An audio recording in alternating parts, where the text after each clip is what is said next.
Do you think that the government has made communications with ETs? I don't think so. I don't think they could control it. I don't think they could control that much knowledge or power. I think it's been accidental with that technology and their ability, just kind of X-filing it here, shooting from the hip. But you'd have people living 500 years because they would, obviously, there'd be some technology or something. Is there anything in particular that you find a commonality in all the different reports? Like maybe where do the majority of UAP sightings happen? Yeah, military installations, but I couch that because obviously military installations are where radar is going to be and where our high-tech stuff's going to be. They checking out our craft, are they checking out these areas, or are they're just prevalent and we have such high-tech equipment that it picks them up. We had pilots tell us how these things had hovered out there for hours. Even on one of the audios of one of the tapes, you said, man, there's a squadron of those things out here. And that's not a fake, that's a real deal. They asked me about if I'd seen any UFOs in Washington, D.C., and I said, no. I said, because they said there's no intelligent life down here.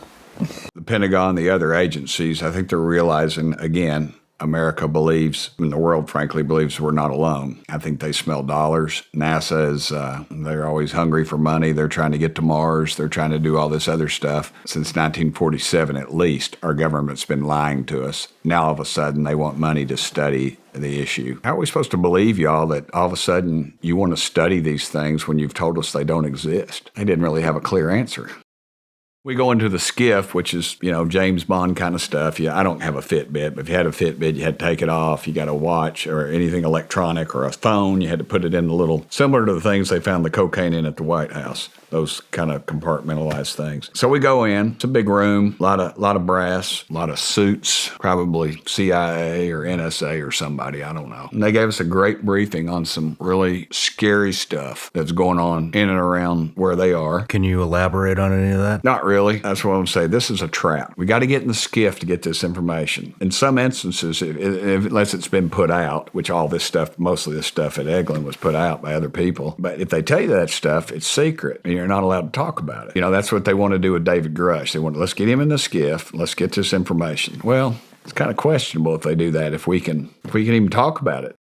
You'd also talked about recovering non-human biologics. Yeah, bodies is what and of course, if the craft got here, somebody had to fly them at some point. How they do that, I don't know. I mean, not necessily. We're doing drones. Yeah, we're doing drones. Like that's correct. Going to that's drones. Correct. And maybe that's why some of them do, some of them don't. But I would think at some point we would, some kind of, you look at the hieroglyphics and things, and some people have mentioned that there is, they wouldn't call it portholes. It was obviously something of viewing type situation where what do you mean by that? They could see out of it, the craft. Maybe the Mediterranean, I believe where they were at the time in the Navy. And when the craft slowed down over them that they could see before it got to them or when it's pulling out or whatever, they could see that there was obviously some kind of viewing apparatus in it.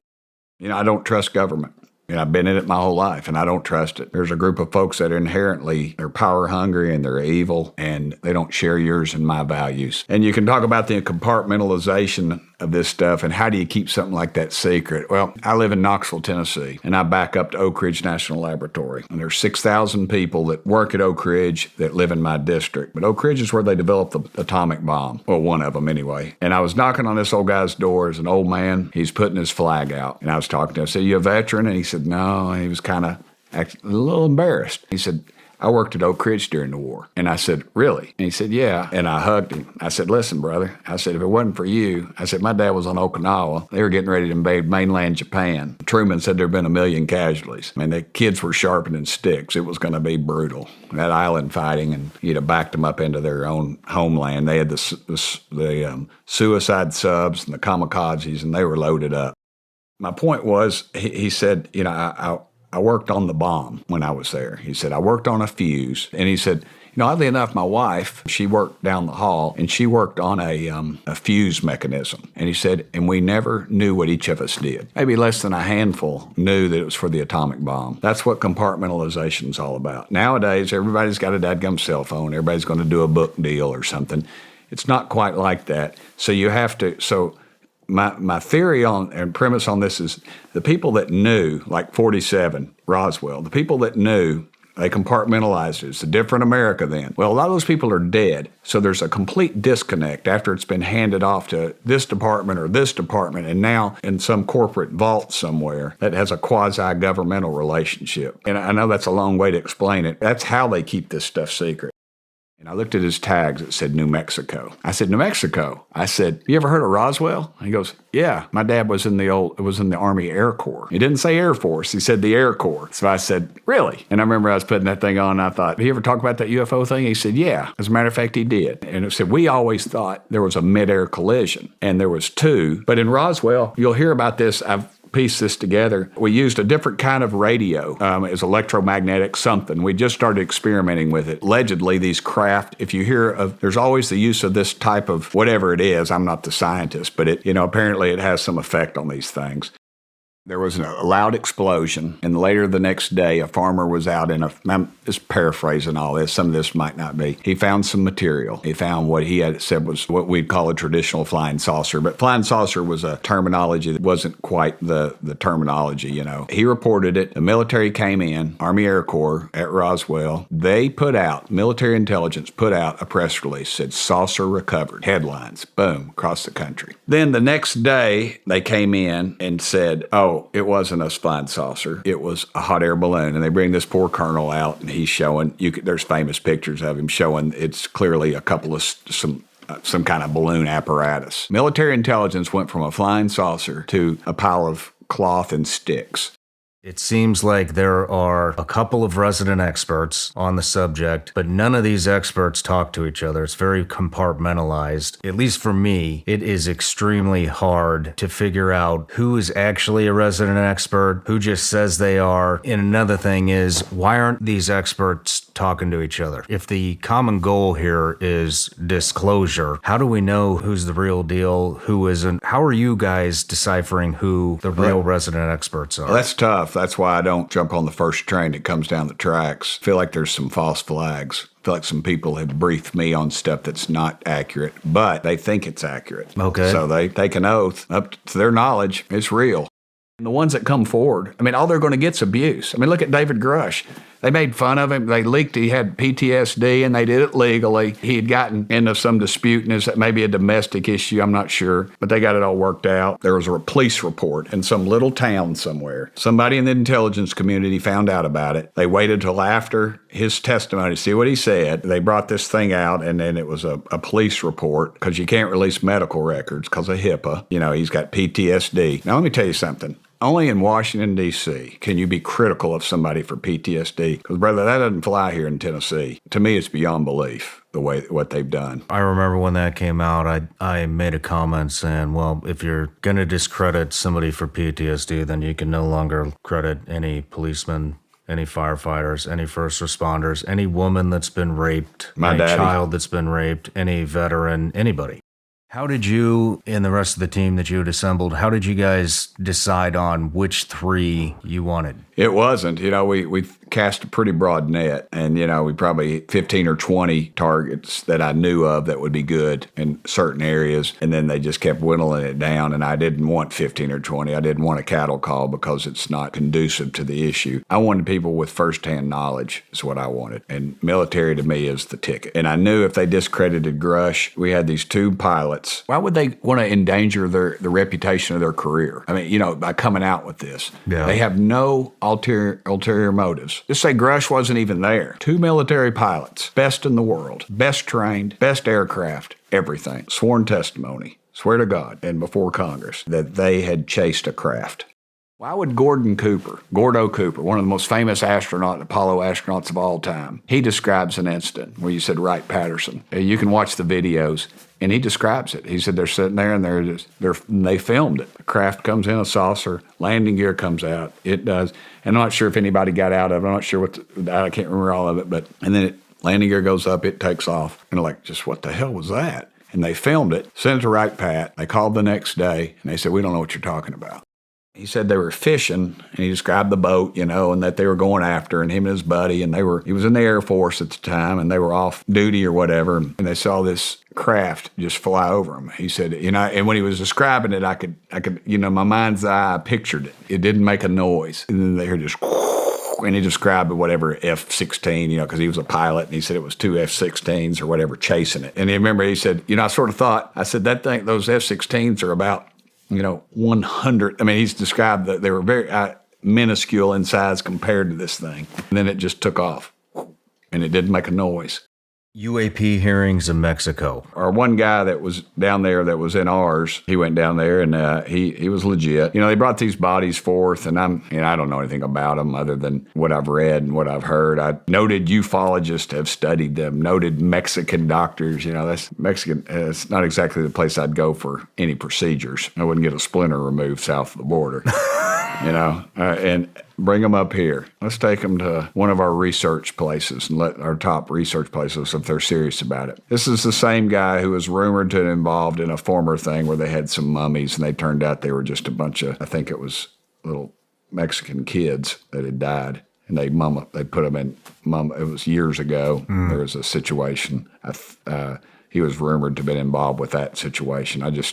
You know who Brandon Fugel is, by chance? Owner of Skinwalker Ranch? Yeah, I know all about that, sure. They have what they believe is government intimidation happening. They keep flying Blackhawks and CH-47s over the property. They found out one of the members on the scientific team, Travis Taylor, is a plant from the Pentagon who is on the UAP, UFO, I can't remember what program. Do you know anything about that stuff? So they said, there's some people who'd like to come see you. And I said, okay. I don't watch all these TV shows. Mm-hmm. I just don't because it's just a rabbit hole. Mm-hmm. It's like, going down this, we're gonna find it. This next week we're gonna do this, and then next week I said, just tell them come on up to the office. No, they don't want to come to the office. Was this the Skinwalker crowd?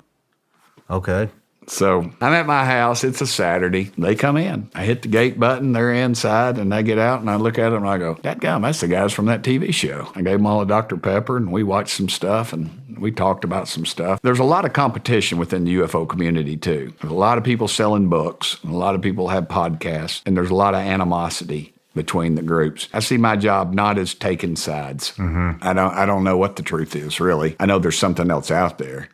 He was talking about reverse engineering crafts. Where is he saying these crafts came from? Where did we recover them? Some of them are archaeological in digs that people have found. Some of them are craft that have crashed recently that have just been covered up. But there's kind of a cutoff, I think, because of the technology. And that leads me back to that electro whatever radio that we think maybe caused them some difficulty and that caused some of these crashes. And that our technology has moved past that now. So you're probably not seeing those crashes happening, if they are happening at all, because we've moved past the technology that we were using in the 40s and 50s and 60s and maybe in the 70s.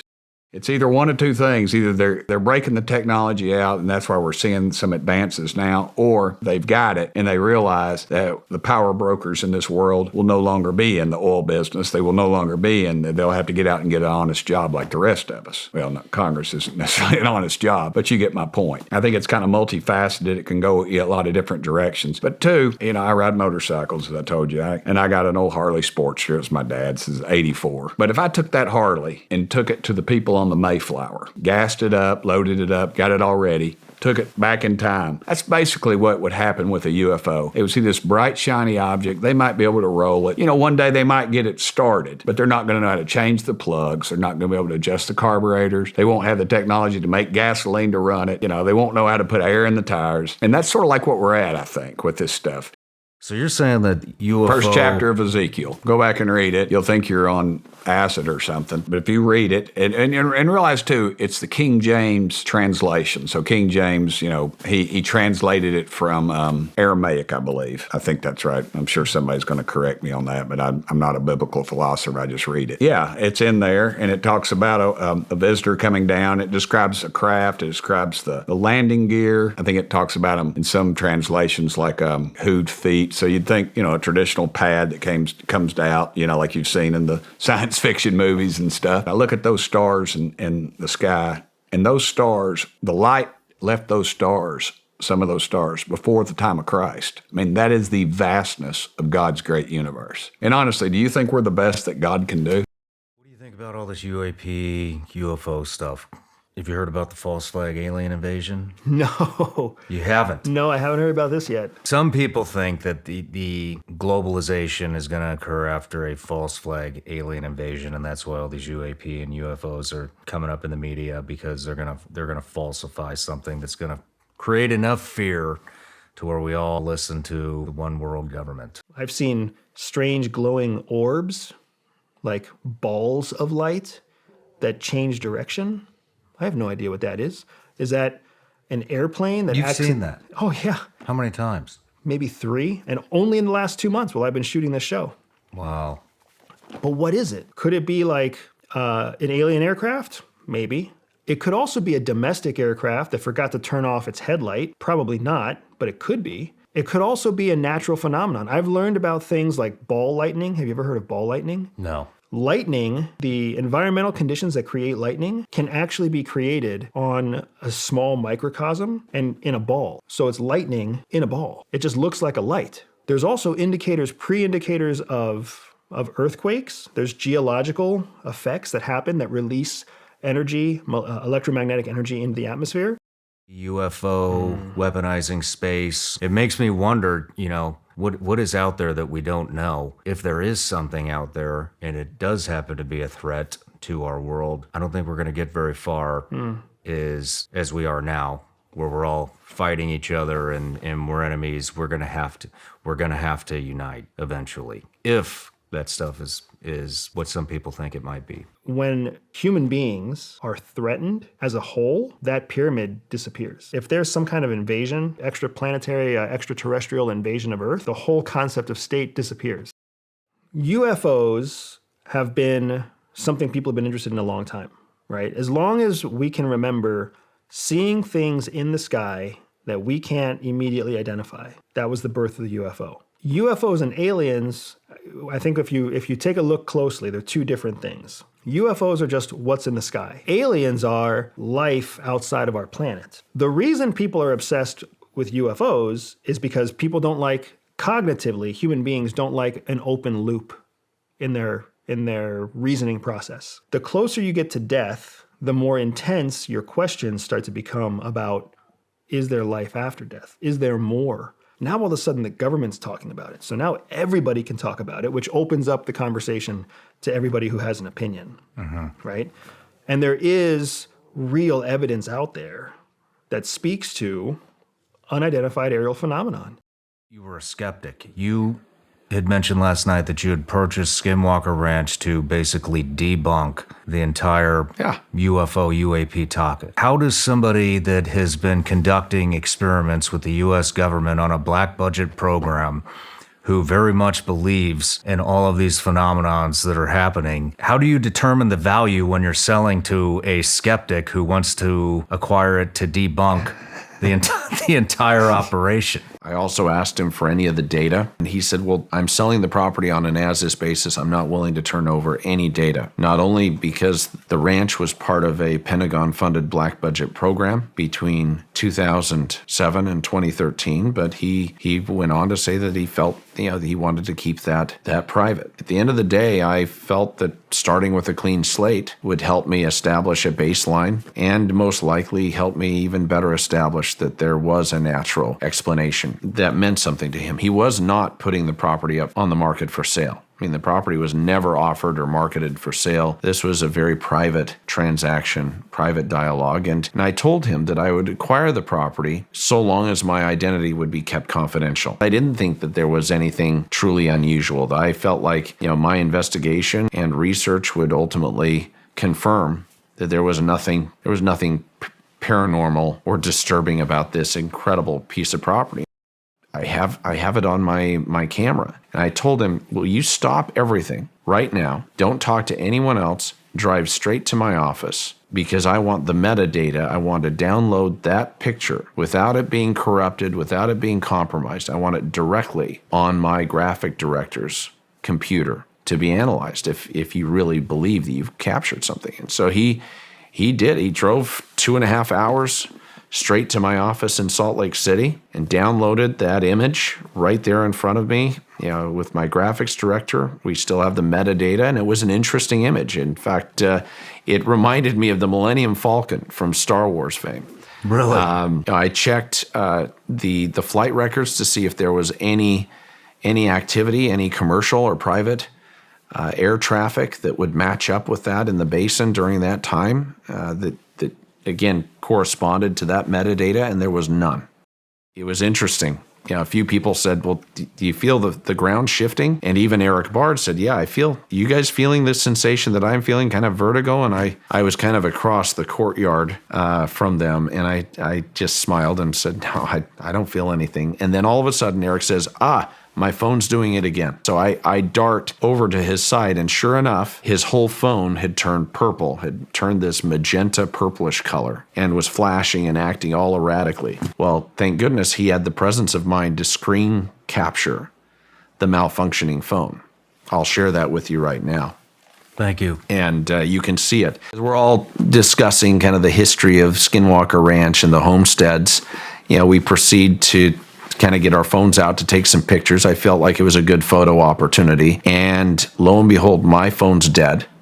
It had previously been at 80% charge. It's pretty haunting looking. We pull up around the backside of the structure. This is October 14th of 2016. And we all pile out and we all walk around the other side. And again, we're looking at the landscape and everyone's visiting and having a good experience. And after about 10 minutes, I asked, well, where's George, the big guy, the security? We all piled out of the open air Polaris UTV. No one really paid attention. I said, well, let me go try to find him. And right as I'm coming around the corner in this grass area, it was as if something cupped my ears. All of my hearing was impacted. And then I see off in the distance, standing fully upright, this 6'6" giant of a man in the back of this UTV. And I thought, that's odd. So I yell his name, George. And I can hear kind of muffled. It's almost like yelling underwater. I proceed to walk to get closer, and he's not responding. And as I near the vehicle and shout his name again, he's standing upright with his eyes closed. And right as I'm nearing the vehicle, all of the ambient noise, all of the sound comes back. As I yell his name again, his eyes fluttered open. And he looked down at me. And I said, what's going on? So many things have happened above the triangle. And I think the first thing that I saw that got me was, I believe it was your brother was flying the helicopter over it. And I can't remember what altitude he was at, but it said, his altimeter said I believe it was 40 feet. The radar altimeter was identifying something 40 to 50 feet below the helicopter when he's thousands of feet up in the air, when he's 5,000 feet above the triangle. And it was tracking with the helicopter. A lot of people have tried to either debunk or try to explain what was documented. There is no satisfactory explanation for it. I mean, we've consulted with the manufacturer. My brother has over 9,000 hours. Well, after that flight, Cameron was really hesitant as to whether he wanted to come back on the property again. Just the danger associated with the instruments, with the fact that there's something up in the air tracking with the helicopter that is unseen. Unidentified aerial phenomena ends up appearing, and then what happens within minutes following? The Black Hawk helicopter comes right over the mesa, descends over the property, and just hovers right over the south field. This isn't above the men. This is right there, low hover above the field south of Homestead 1 and the command center.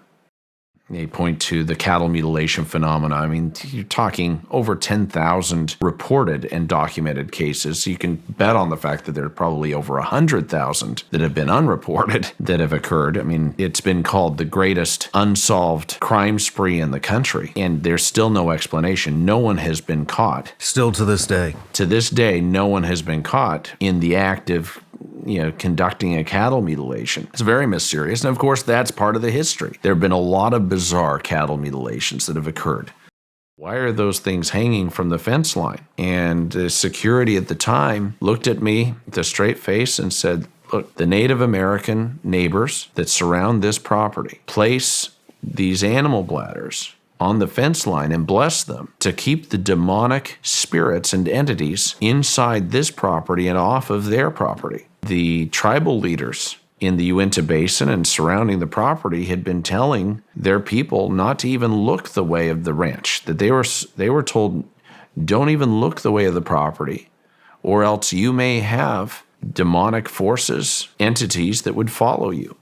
Based on the data, there is an intelligence operating on that ranch that has command over space, time, over consciousness, can manipulate closed systems in a split second without leaving a trace, and I believe has the ability to communicate if we can understand or develop a common language at some point to be able to interact. Eric Bard, in particular, has had communication with at least one of these entities. He's definitely seen and documented evidence that we're dealing with an intelligence that does have the desire to communicate. He asked out of frustration. He literally asked verbally, if you have something to show me, show me. If you have something to tell me, tell me. In that instant, the screen morphed and digitally composed letters instantaneously of I living. You're shitting me.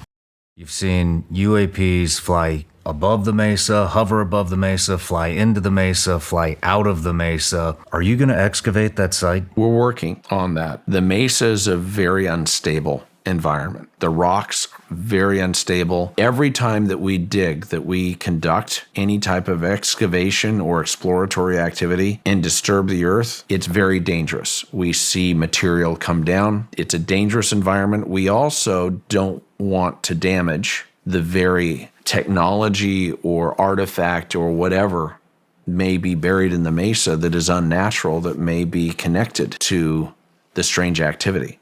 I received a call from one of my advisors saying that a certain individual, a prominent doctor out of Las Vegas, who had been working on Area 51, had been a consulting physician to Area 51, had as his number one request, his number one wish on his life bucket list to visit Skinwalker Ranch. I said, as long as they sign the confidentiality agreement and the liability waiver that I put in place, I have no problem hosting him. I also told them that there had been reports, of course, for 20 plus years that there's strange activity on the property, and that even though I hadn't witnessed anything, I told them, I said, you understand, I've owned the ranch for 6 months and I haven't yet to experience anything unusual. All I find is a beautiful landscape. We had an escort coming from JFK Warfare to meet us and take us to a place called Range 19. They pick us up in a van. We get in the back of it. They take us out about 15 minutes. The van that they had us in, it didn't have any windows. You couldn't see to the front. It was just a cattle car. We get there, and as soon as the door opened, it looked like a literal dump. One of the guys looks at my dad, saying to both of us, keep your head down, your eyes on the hills and man in front of you, or you'll be shot. What exactly were you guys there to do? What he told me was that we were going down below ground to set up a shoot house. As soon as I looked past them, I could see this giant monolithic slab. The closer we got to it, I could feel this intense vibration. So the closer I got, I was like, well, I gotta check this out. So I go down to one knee, faking I gotta tie my boots, and then I glance up underneath it, and there's absolutely nothing underneath this damn thing. And that's when I started seeing the key details of this thing. Like it had like a scale pattern on it, kind of like an octagonal, because the craft itself was like an octagonal shape where you could see points. It had like these vents on every single corner on the middle part of these the panels anyway. There was like a Vanta black. It was like a dark black that would like absorb light. But they had weapon cases in the back of each truck bed. And then they had a shipping container thing. I mean, it looked like a shipping container, but smaller and half the size. For years, I thought, okay, there's got to be oxygen supply or like a vacuum sealing thing that you would, because obviously I'm thinking it's drugs. I was like, okay, so this is a very advanced way to do that. Just years of thinking of this. Come to find out, when I gave my speech in D.C. on that Saturday for the Disclosure Project with Dr. Greer, this gentleman, I'm not going to give any detail. I know a little bit about him. He's aware of what was going on. He confirmed, he says, no, he's like, I don't want to leave Michael hanging out there, but I was not expecting to come and talk to you about this. And he says, there's not drugs that they're putting in these shipping containers. He says it's humans. When we trekked down and got around 150 to 200 meters, from it. All of a sudden we were engaged, at least not in a hostile manner, at least, not gunfire or firefight or anything like that. But the way that these guys moved was so fluid, it was so still, it was very, very, very smooth. And the gear that they had was black OTV vests. They had black camouflage utilities. So what you're saying is there would have been no they were professionals. Yeah, and that's where you kind of picked up the hum that this object was doing, along with these guys flipping their safeties off, especially M4s. It's very distinct sound. And they started yelling at us. You're not supposed to fucking be here. What the fuck are you guys doing here? Who the fuck are you with? At one point, they said they were going to smoke us. They could throw us out of a helicopter. It's very easy to get lost in the jungle out here. They kept saying stuff like that. They're having two guys watch while there's a guy basically taking our magazines out of our vest. They actually knew where our military IDs were, because in Marine Corps order, you have to have them in your left breast pocket. So as they're searching us, we're watching this thing happen. And that's when we started seeing trucks come from our left and go onto this platform. And they were up armored 350s. I know exactly what 350s are. And that's when I thought it was it. I thought they were going to smoke us, and they kept saying that, we can kill you right now. They're as this is going on, they're talking shit. They're looking at us. They're taking pictures. They're doing, everything that they're trying to do to clear us. So as we turn this, and all of a sudden, I see a sling pass over my head. I'm like, oh, fuck, they're going to strangle me. But that wasn't the case. They actually tightened it so well that when they placed it, and it's crossbody, and obviously the buttstock of the rifle is up on the right shoulder and the muzzle's kind of more towards your left. And they tightened the sling so well that if you try to get it off, it's going to struggle. And they started putting the magazines in, and they put all 6 of them in our vest, but they put it in a way that wasn't tactile. They put them like right side up where you can see the brass, right? Because brass to the grass is usually what we always trained our Marines to do. They did in the case it would be tactical. It wouldn't be a tactical advantage to do that. So by the time you get your weapon off, try to put a magazine in and charge it. Look, I don't trust the mainstream media anyways. Well, no, they're asset of this group. A lot of people do. And a lot of people don't put any legitimacy on anything unless Fox News, CNN, MSNBC, ABC, NBC. The population that doesn't believe in the mainstream media is just continuously getting larger. It's probably half the population. I mean, that would be the biggest story in the world. We've recovered an ET craft with bodies. On every news network, they're all covering it. And then just like that, it's gone. No photos, no nothing. What happened? Why do you think it just disappeared? Every one of our 750 Disclosure Project folks are firsthand witnesses, meaning that they weren't people trying to find out like David Grush was. They're people who actually were in there. Interesting that the media won't interview them. How do we get the truth out? I think we're asking everyone to write their member of Congress and their 2 senators and the White House. Lou Elizondo. Is he one of them? Oh, of course. I mean, as soon as he emerged on the stage, I had a very senior guy at CIA who's worked this issue since 1979 contact me about that problem. But remember, the only way that you can control at this point all this coming out because of what we have and what we're pushing forward through media is to control the narrative, the spin. So the people coming forward who get an all-access pass on to, say, 60 Minutes or something like that, or people cleared by this same illegal, corrupt organization because they'll tell the public, yes, the UAPs are real, but we don't know what they are. Well, this is an absolute lie. We absolutely know what they are. Some of them are ours, man-made, and are confused quite frequently with the others, which are of extraterrestrial origin. Those operatives are taught very well to take an issue, grab it, capture it, and then spin it in the direction that they want.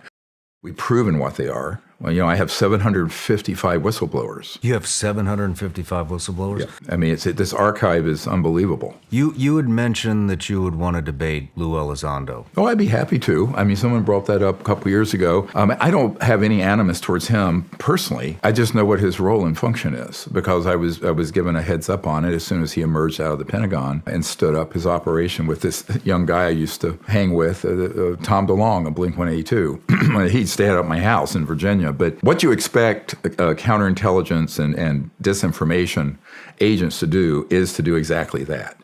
How are you deciphering who the legitimate whistleblowers are from the quacks? First of all, we ask for them to give evidence of who they were, where they were. We want to see a DD-214. We want to see records, and then we check them out. And there's someone who's in our team who has the ability to check them out through the system. Even with that, you could be tricked. The best I can do, now remember, we're not the U.S. government with trillions of dollars or the Pentagon with 700 billion. We're a volunteer organization, best we can do. What I say is that if the story doesn't track, if what they're sharing comports with the evidence from another source, but they don't know each other, there's no collusion. So then you say, okay, this gentleman in 1980 saw this. This guy in 2009 saw this. And it was essentially the same kind of operation, craft, what have you. They don't know each other, but they're very reluctant. They say, you're not going to believe this. This is what they all say. I said, trust me, I'll probably believe it.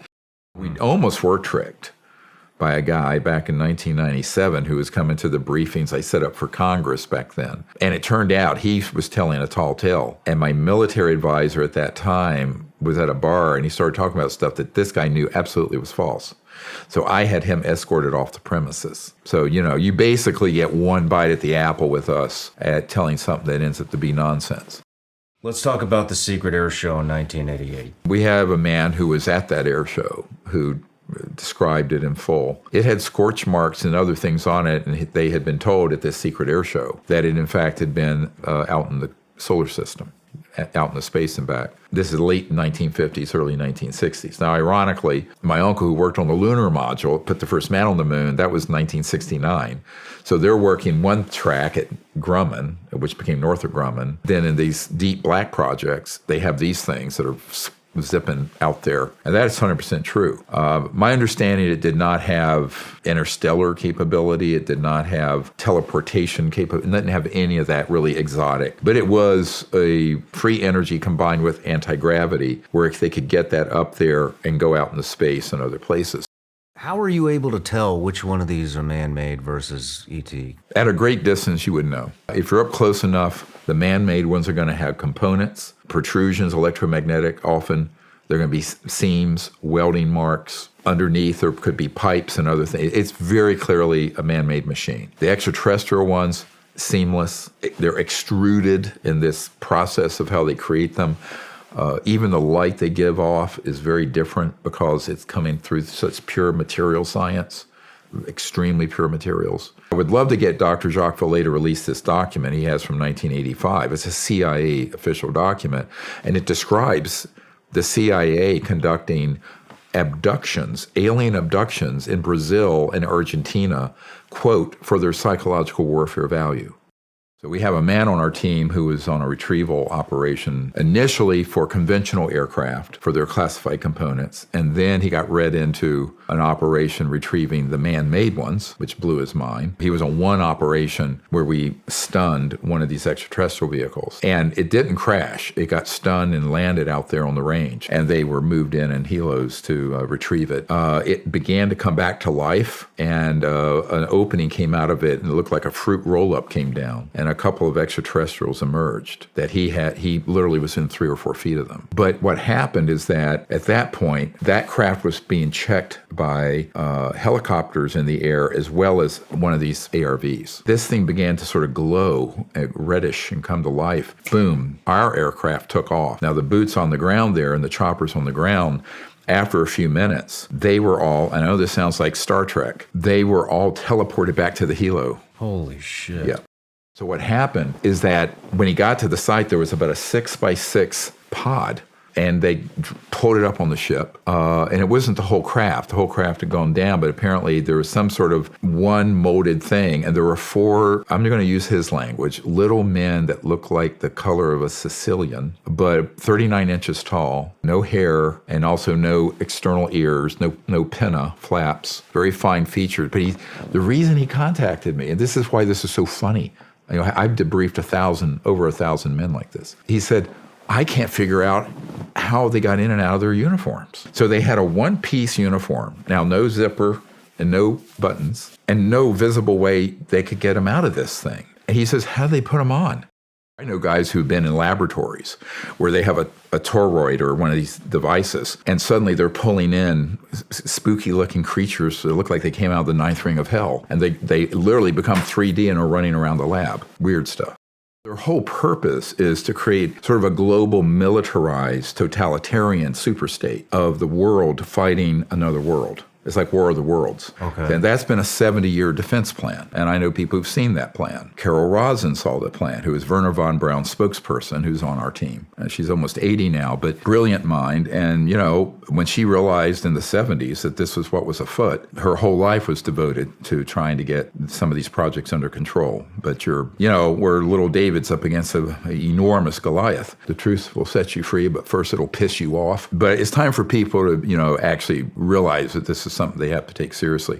The big error happened on here. I'm just be honest with you. Pretty much the year I was born, ironically, 1955 to 57. This whole enterprise went sideways. And when Eisenhower subsequently lost control over these deep black operations, that's when he gave the beware the military-industrial complex. I mean, he was very pro-military. He was a general, World War II. And then, of course, that's why also the first director, one of the early directors of CIA, 1947, when the CIA was founded, Admiral Roscoe Hillenkoetter, stated in a letter to the New York Times after Eisenhower gave that speech, and he said, the secrecy around UFOs is a threat to the national security. He didn't say the UFOs were. He said the secrecy around it is a threat to the national security. So when people ask me, are the UFOs a threat to the national security? I said the man-made ones absolutely are. The extraterrestrial ones aren't. But the secrecy around it in its aggregate is a dire threat to world and national security, no question. Humanity, as I see it, is at this critical juncture where we need to choose whether we're going to go forward and keep going for hundreds of thousands of years and go out into space peacefully, all of it, or we're going to blow the whole system. We could transition to a civilization that literally will be interstellar. Maybe not in my lifetime, but in probably your children's. Wouldn't that be something? We certainly have the means to do it. Do you have hope? You think we're going to get there? Oh, I do. I wouldn't be doing this if I were a pessimist. I mean, I think it's going to be a bumpy ride. I mean, a smooth transition would have been before I was born, when the ETs warned Truman and Eisenhower to make the transition. But I think absolutely we can do it.